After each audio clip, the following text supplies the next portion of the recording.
A paz do Senhor Jesus Cristo, seja muito bem-vindo em nosso canal Escola Bíblica. Eu sou o seu irmão, o presbítero Carlos Henrique, e venho através deste vídeo lhe oferecer subsídios da Escola Bíblica Dominical. Meus irmãos, nós estamos estudando o terceiro trimestre de 2020, cujo tema é os princípios divinos em tempos de crise.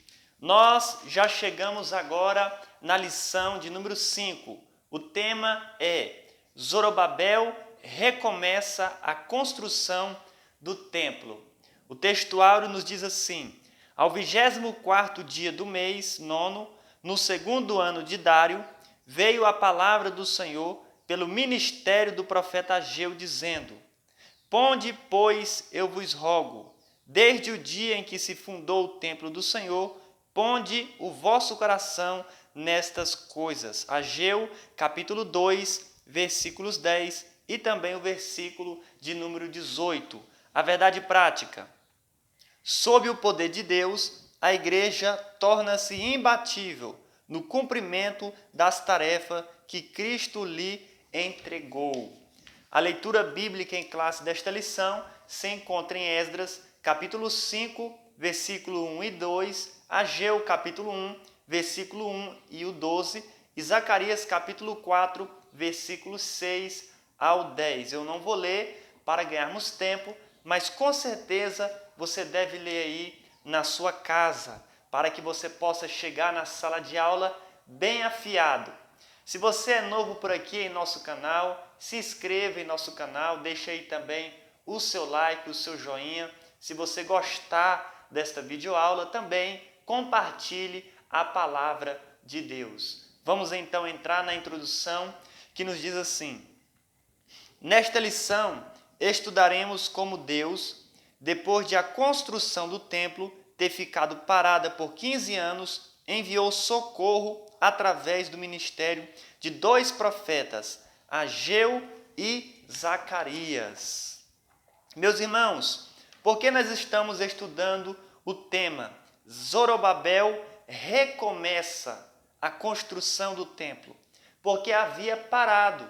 Sim, na lição passada, que foi a lição de número 4, nós estudamos acerca das oposições que a construção enfrentou. Vários inimigos do povo judeu, como os samaritanos, como Sambalate e Tobias e outros que foram oposição à construção, que foram uma resistência muito forte, de tal forma que esta construção ficou parada por aproximadamente 15 anos.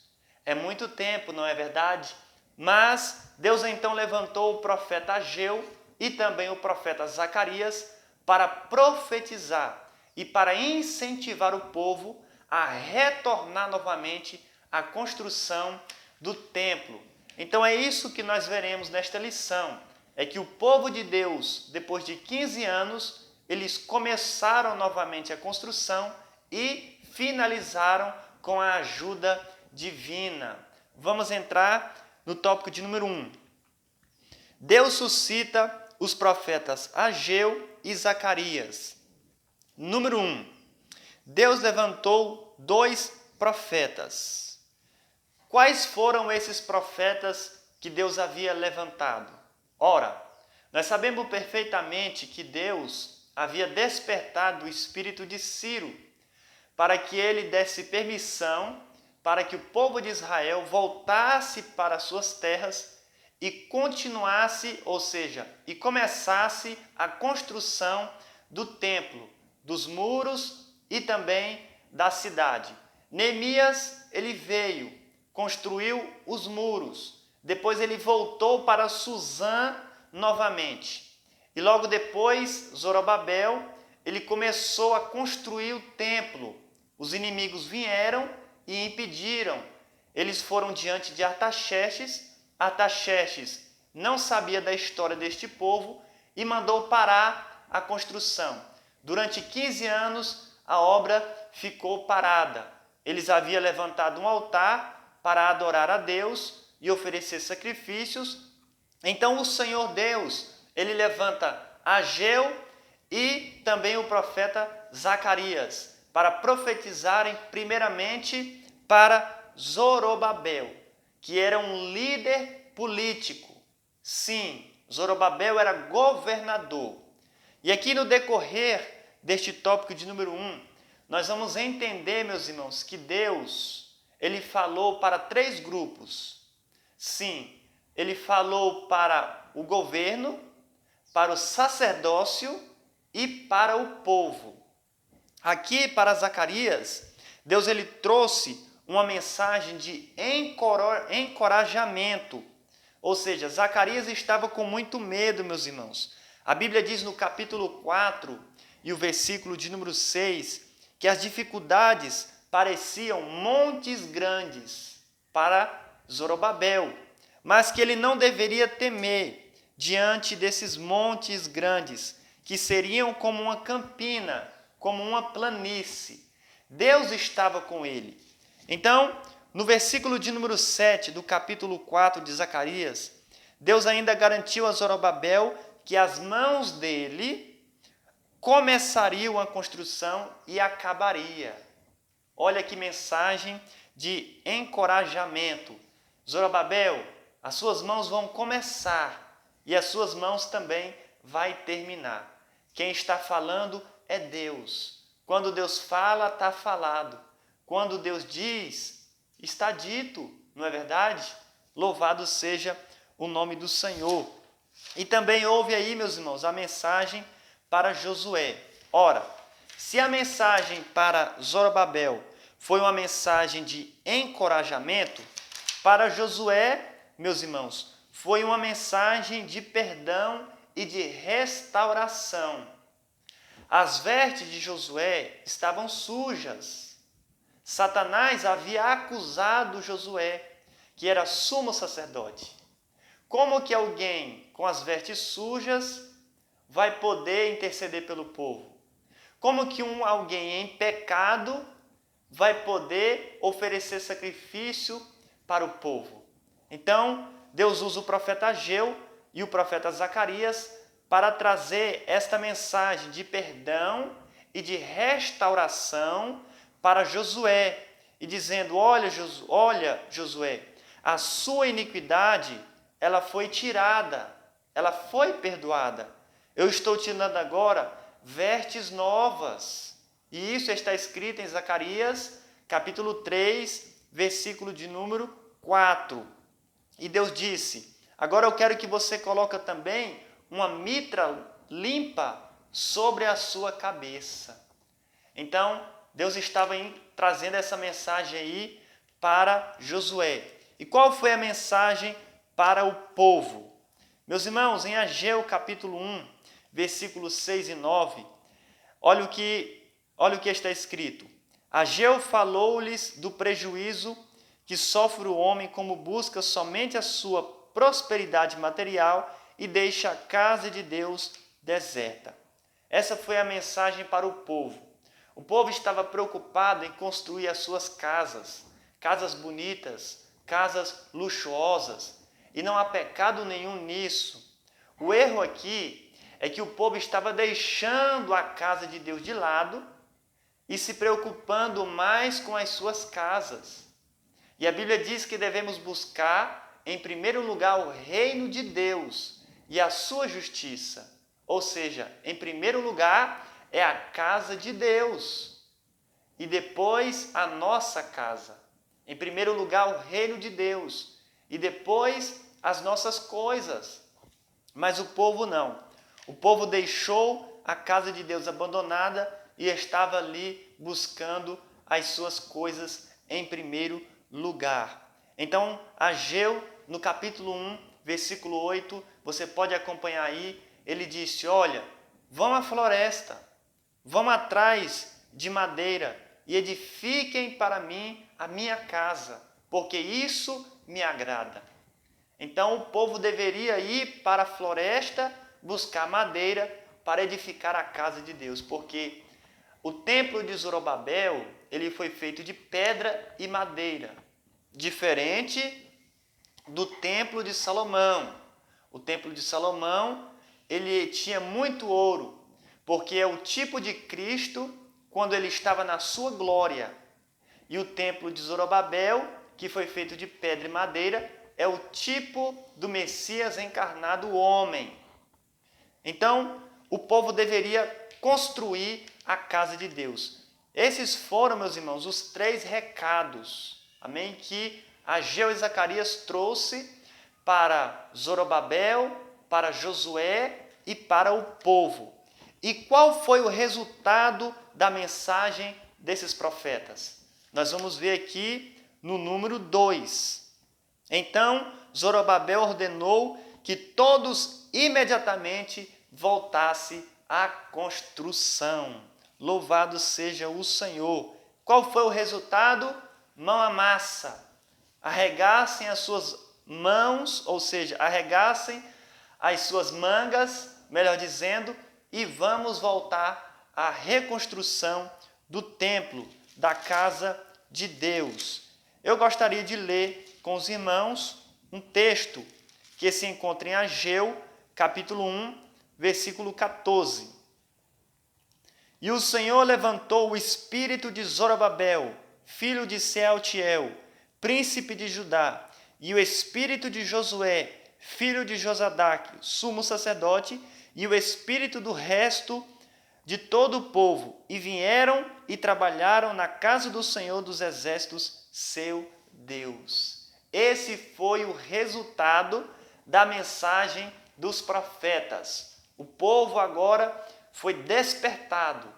O espírito de Zorobabel, o espírito de Josué e o espírito de todo o povo. Agora eles estavam trabalhando para Deus. Porém, mais uma vez o inimigo vai se levantar contra.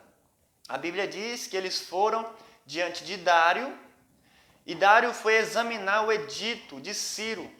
E Dário percebeu que realmente estava ali no edito que Ciro havia permitido com que o povo construísse a casa de Deus. Então nada eles puderam fazer. Este foi o resultado. Hoje está faltando em nossos dias profetas como Ageu e como Zacarias para incentivar o povo a trabalhar, para incentivar o povo a não desistir, mas a continuar, porque Deus está conosco. E se Deus está conosco, quem será contra nós? Não é verdade, meus irmãos? Então, isso foi o resultado. O povo voltou a trabalhar. E o número 3, o impulso espiritual dado pelos profetas continuou dominando os construtores até a conclusão da construção. Meus irmãos, depois de 15 anos, o povo voltou a trabalhar. E o melhor disso, a obra foi concluída. Ageu, no capítulo 2, versículo 8, ele diz: Minha é a prata, meu é o ouro, disse o Senhor dos Exércitos. A glória desta última casa será maior do que a primeira, diz o Senhor dos Exércitos, e neste lugar darei a paz, diz o Senhor dos Exércitos. Esta foi a mensagem final que o profeta Ageu trouxe após a casa ser concluída. A glória desta última casa será maior do que a primeira. No tabernáculo de Moisés, nós temos ali a presença da arca, um caixote de madeira de acácia. No templo de Salomão, nós também temos ali a presença da arca, um caixote de madeira de acácia coberto de ouro. Mas somente no templo de Zorobabel, nós temos a arca em pessoa, Jesus. Ele entrou ali naquele templo várias vezes. E por isso a glória desta última casa será maior do que a primeira. E Jesus é maior que o templo. Louvado seja o nome do Senhor por isso. Então, meus irmãos, essa é a história da construção do templo de Zorobabel. Muitos dizem que existe aí o terceiro templo, mas não é verdade. Você que é aluno da Escola Bíblica Dominical, fique sempre do lado da verdade, do que a Bíblia diz. A Bíblia não fala nada acerca do terceiro templo. A Bíblia fala que o templo de Zorobabel, nos dias de Jesus, foi reformado por Herodes. Não foi reconstruído. Alguém destruiu o templo de Zorobabel e reconstruiu novamente. Não. Ele apenas foi reformado. Houve algumas melhoras nos tempos de Jesus. O terceiro templo será construído nos dias do anticristo, após a igreja ser arrebatada. Vamos aqui para o tópico de número 2. O ministério profético, uma prova da manifestação de Deus. Número 1. Manifestações sobrenaturais no Antigo Testamento. Meus irmãos, no tópico de número 2, vai falar acerca do ministério profético, que é uma prova viva da manifestação de Deus. Foi isso que o Senhor Deus, o Deus dos céus, o Deus de Abraão, de Isaac e de Jacó fez ao levantar Ageu e Zacarias para profetizar ao povo. E foi uma manifestação muito linda, foi uma manifestação gloriosa, porque o povo voltou novamente a trabalhar mediante muitas dificuldades. Então foi algo sobrenatural. E nós temos aqui no Antigo Testamento várias manifestações sobrenaturais, ou seja, acima da natureza. Nós temos aqui o exemplo de Moisés. Moisés também, quando veio trazer a mensagem para Faraó, a Bíblia diz que houve várias manifestações sobrenaturais. Por exemplo, Moisés lançava o seu cajado na terra e aquele cajado se transformava em uma serpente. É algo sobrenatural. Ele colocava a mão no seu peito e a sua mão se tornava leprosa. Ele colocava de novo e ela ficava limpa. É algo sobrenatural, não é verdade? Nós temos aí as 10 pragas que Deus lançou sobre o Egito, tudo isso para tirar o povo da escravidão. Nós temos aqui também o exemplo de Elias no Antigo Testamento. Elias profetizou que durante 3 anos e 6 meses não haveria chuva, e não houve. As estações veio, mas não veio a chuva, porque foi uma manifestação sobrenatural através de seus santos profetas, Moisés e Elias. Elias, ele fez muitas coisas sobrenaturais através do poder de Deus, como, por exemplo, ressuscitar o filho daquela mulher que havia morrido. Nós temos aí a primeira manifestação na Bíblia de alguém que ressuscitou. Então, eram profetas que usaram o poder de Deus para fazer coisas espantosas, né? Nós temos aqui o tópico de número 2, manifestações sobrenaturais no Novo Testamento.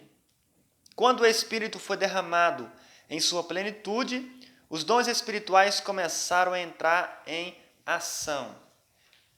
No Antigo Testamento, nós temos manifestações sobrenaturais.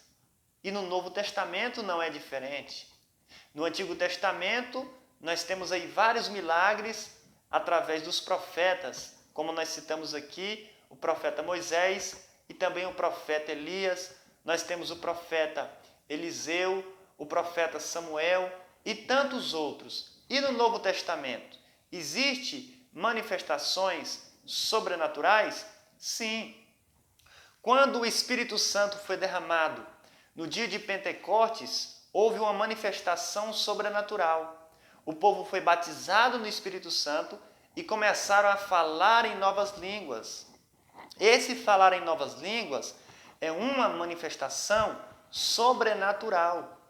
Hoje, eu e você podemos ter essa manifestação. Através do batismo no Espírito Santo, o crente agora começa a evidenciar isso, falando em novas línguas. Ele também pode expulsar demônios, curar os enfermos, ressuscitar os mortos. Tudo isso são manifestações sobrenaturais também no Novo Testamento, nos dias de hoje. Através do Espírito Santo, eu e você podemos fazer coisas acima da natureza para edificação, para glorificação do nome de Deus e para a salvação de vidas. Tem que ser para esses três objetivos. Amém, meus irmãos? Vamos aqui para o tópico de número 3. O ministério de profeta à luz da Bíblia. Número 1. O profeta na dispensação do Antigo Testamento. No Antigo Testamento, o profeta era uma espécie de mediador entre Deus e o povo. Então, aqui no tópico de número 3, meus irmãos, nós vamos aprender algo, que nós só aprendemos na escola bíblica dominical. Qual é a diferença do profeta do Antigo Testamento para o profeta neotestamentário? O comentarista aqui está dizendo que o profeta era uma espécie de mediador entre Deus e o povo. E ele também poderia fazer consultas. A Bíblia chama alguns profetas no Antigo Testamento de vidente. Algumas pessoas vinham até eles e consultavam a Deus acerca de algum assunto espiritual ou até mesmo acerca de algum assunto material.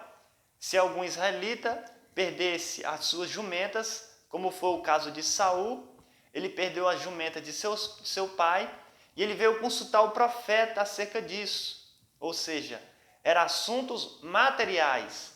E o profeta Samuel disse, olha, as jumentas de seu pai já foram achadas.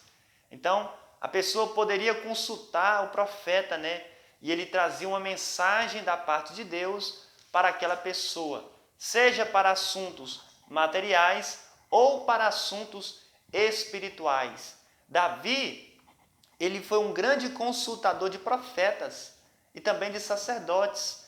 Mas como nós estamos falando de profetas, sempre Davi perguntava coisas para os profetas. Será se eu posso ir para a guerra ou não? Deus vai me dar a vitória ou não?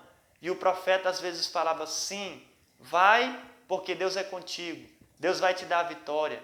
Às vezes Deus, por intermédio do profeta, ele falava, não vai, Moisés, não vai, Davi.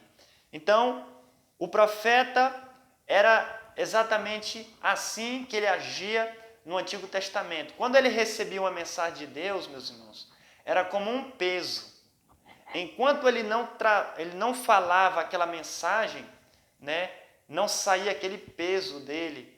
Então, aqui no tópico de número 2, no subtópico 2, nós vamos ver o profeta na dispensação do Novo Testamento. Meus irmãos, no Antigo Testamento, o profeta era título. E no Novo Testamento, hoje, existe o dom de profecia, onde a pessoa vai profetizar, e também existe o ministério de profeta. Ou seja, lá em Efésios existem os 5 dons ministeriais. O pastor, o evangelista, o mestre, o apóstolo e o profeta. Esses são os 5 dons ministeriais. E nós temos lá os 9 dons espirituais. Entre os 9 dons espirituais, nós temos o de profecia. E entre os 5 dons ministeriais, nós temos o de profeta. O pastor é aquele que vai pastorear. O mestre é aquele que vai ensinar. O evangelista é aquele que vai evangelizar. O apóstolo é aquele que vai fundar igrejas. E o profeta é aquele que vai trazer a palavra. Ele é um mensageiro. Ele vai ensinar, ele vai pregar a palavra. Este é o profeta hoje neotestamentário. Uma pessoa hoje que tem um dom de profecia, ela não pode ser consultada como no Antigo Testamento. Porque hoje a pessoa que tem um dom de profecia, Deus só vai falar através dessa pessoa quando Deus quer. Então não tem essa história. Fulano de tal tem um dom de profecia, eu vou lá consultar a Deus através dele. Uma certa feita aconteceu isso comigo. Uma pessoa perguntou para mim quais são os dons que você tem. E eu, como era leigo no assunto, eu disse, são esses e esses. E ele disse, então ore por mim, porque eu quero saber o que Deus quer falar comigo. Ou seja, isso não existe, meus irmãos. Deus só vai falar quando Ele quer. A pessoa que tem um dom de profecia, Deus pode usar ela a qualquer momento. Deus pode usar ela, não ela pode usar Deus. Então essa é a diferença. A pessoa que tem o dom ministerial de profeta, conforme Efésios, é aquele que vai levar a mensagem do Evangelho. Amém, meus irmãos? Então, por que hoje as pessoas não podem consultar alguém para saber a vontade de Deus? Porque hoje existe a Bíblia Sagrada, onde nós temos que consultar a Bíblia Sagrada e não o profeta. Está aqui. É a nossa única regra de fé e prática. Se você quer consultar a Deus, não vá a alguém que tem um dom de profecia. Vá às Escrituras. Aleluia. Louvado seja o nome do Senhor. Então essa é a diferença. No Antigo Testamento, o profeta era o mediador entre Deus e os homens. Hoje é Jesus. Então hoje não temos mais um mediador. Algumas pessoas dizem que é Maria, mas não é. É Jesus. Então, meus irmãos, essa é a diferença. Amém? Que Deus continue abençoando a todos e a todas de forma especial. Se você gostou desta videoaula, deixe aí o seu like, o seu joinha. Isso nos ajuda muito. E também não se esqueça de compartilhar a palavra de Deus. A palavra de Deus não deve ser guardada egoisticamente. Ela deve ser compartilhada. Amém? Que Deus abençoe a todos em nome de Jesus.